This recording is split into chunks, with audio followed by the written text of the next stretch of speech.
Hello viewers, আসসালামু আলাইকুম। কেমন আছেন সবাই? আশা করি সবাই ভালো আছেন। বাংলাদেশের বাজারে ইনফিনিক্স আরও একটি ফোন লঞ্চ করে দিল, সেটা হচ্ছে ইনফিনিক্স নোট 12।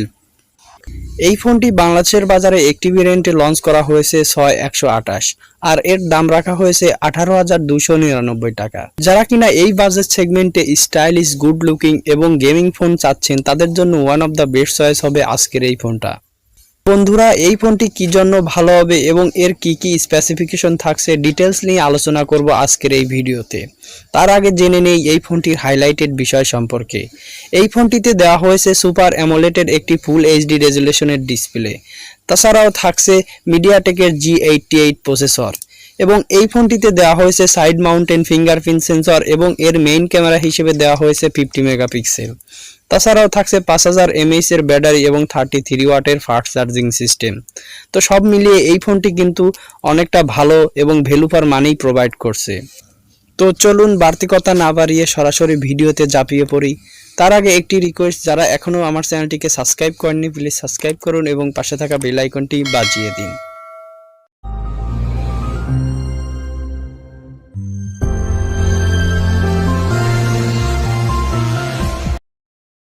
প্রথমে যদি আমরা এই ফোনটির বিল্ড কোয়ালিটি নিয়ে কথা বলি, এই ফোনটির বিল্ড কোয়ালিটি কিন্তু খুব সুন্দর করা হয়েছে। এই ফোনটির ফ্রেমটা করা হয়েছে বক্সি কোয়ালিটি এবং এর ব্যাক সাইড করা হয়েছে ফ্ল্যাট, যার কারণে এই ফোনটি আরও স্টাইলিশ এবং সুন্দর করে তুলেছে।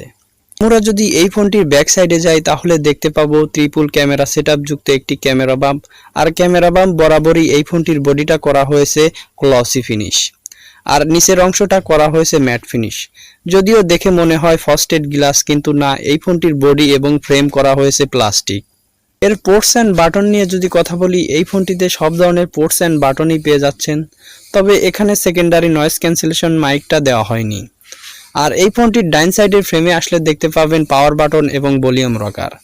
আর পাওয়ার বাটন ভলিউম রকার আমার কাছে ঠিকঠাকই মনে হয়েছে। পাওয়ার বাটনে ইউজ করা হয়েছে সাইড মাউন্টেন ফিঙ্গারপ্রিন্ট সেন্সর, যেটা যথেষ্ট ফাস্ট।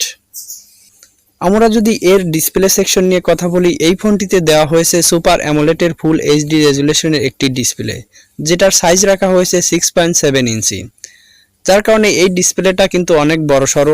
তবে এখানে একটি খারাপ বিষয় হচ্ছে গিয়ে এই ফোনটিতে দেওয়া হয়েছে ওয়াটার ড্রপ নচ। তবে এই ডিসপ্লে সেকশনে আরও একটি জিনিস মিস করবেন, সেটা হচ্ছে হায়ার রিফ্রেশ রেট। এখানে রেগুলার 60 হার্টজের রিফ্রেশ রেট ইউজ করেছে। ওভারঅল যদি এই ফোনটির ডিসপ্লে সেকশন নিয়ে কথা বলি, আমার কাছে এই ফোনটির ডিসপ্লে বেশ ভালোই মনে হয়েছে। 18,000 টাকার প্রাইস সেগমেন্টে এরকম একটি ডিসপ্লে আসলেই ভালো ব্যাপার। আর এই ফোনটির ডিসপ্লে বড়সড় হওয়ার কারণে আপনারা ওয়াচ কন্টেন্ট করতে গেলে কোনো রকমের কালার কন্ট্রাস্ট এবং শার্পনেসের ঘাটতি দেখা পাবেন না। তো সব মিলিয়ে এই ফোনটির ডিসপ্লেটাকে বলা যেতে পারে good enough. Out of the box Android 11 সাথে ইনফিনিক্সের নিজস্ব ইউআই XOS 10.6 এই ফোনটিতে পেয়ে যাবেন। ইনফিনিক্সের ইউআই এই ফোনটিতে বেশ ভালোভাবেই কাজ করছিল, তবে কিছু প্রি ইনস্টল অ্যাপস পেয়ে যাবেন যেগুলিকে আনইনস্টল করা যায়। তাছাড়াও টুকটাক কিছু অ্যাডেড দেখা পেয়ে যাবেন। আমার মনে হয় তাদের এই ইউজার ইন্টারফেসটা আরও অনেকটা লাইট ওয়েট করা উচিত। এর প্রসেসর সেকশনে ইউজ করা হয়েছে মিডিয়াটেকের G88 একটি 4G প্রসেসর, যেটা 12 ন্যানোমিটারে আর্কিটেকচারে তৈরি করা একটি অক্টাকোর প্রসেসর।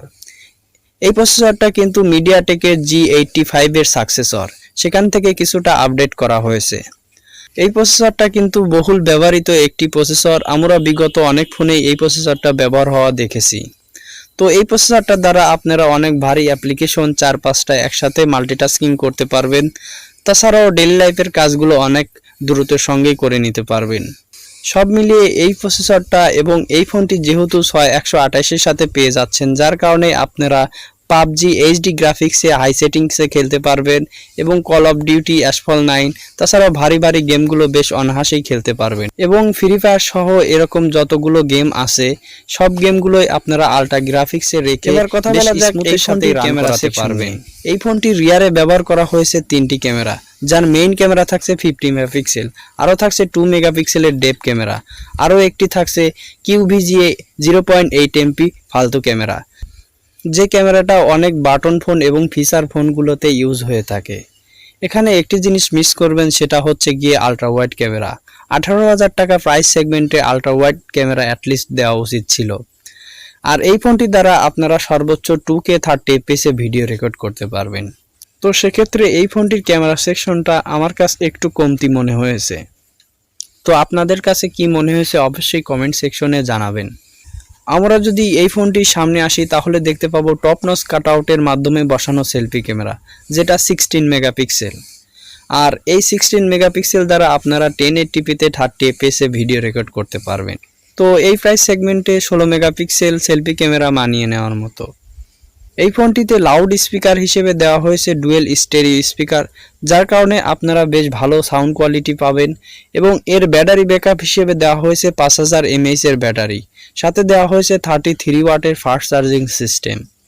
তো 5000 mAh এর ব্যাটারির ক্ষেত্রে 33 ওয়াট ফাস্ট চার্জিং সিস্টেমটা গুড এনাফ মনে হয়েছে। এই ফোনটিতে কমন কানেক্টিভিটি সহ সব ধরনের কমন ফিচারগুলো পেয়ে যাচ্ছেন, যেমন ধরুন ব্লুটুথ, ওয়াইফাই, জিপিএস ইত্যাদি। আর আগেই বলেছি এই ফোনটিতে ব্যবহার করা হয়েছে সাইড মাউন্টেড ফিঙ্গারপ্রিন্ট সেন্সর। তো ওভারঅল যদি আমরা এই ফোনটি এই প্রাইস সেগমেন্টে বিবেচনা করি তাহলে কিন্তু কিছু দিক ছাড়া সকল দিকই আমার কাছে ভালো মনে হয়েছে।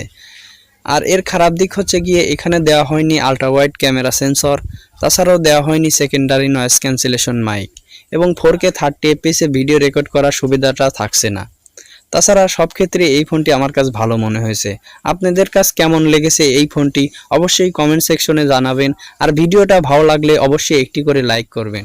আর শেষমেশ বলে যেতে চাই, এখনও যারা আমার চ্যানেলটিকে সাবস্ক্রাইব করেননি প্লিজ সাবস্ক্রাইব করে এবং পাশে থাকা বেল আইকনটি বাজিয়ে দিবেন।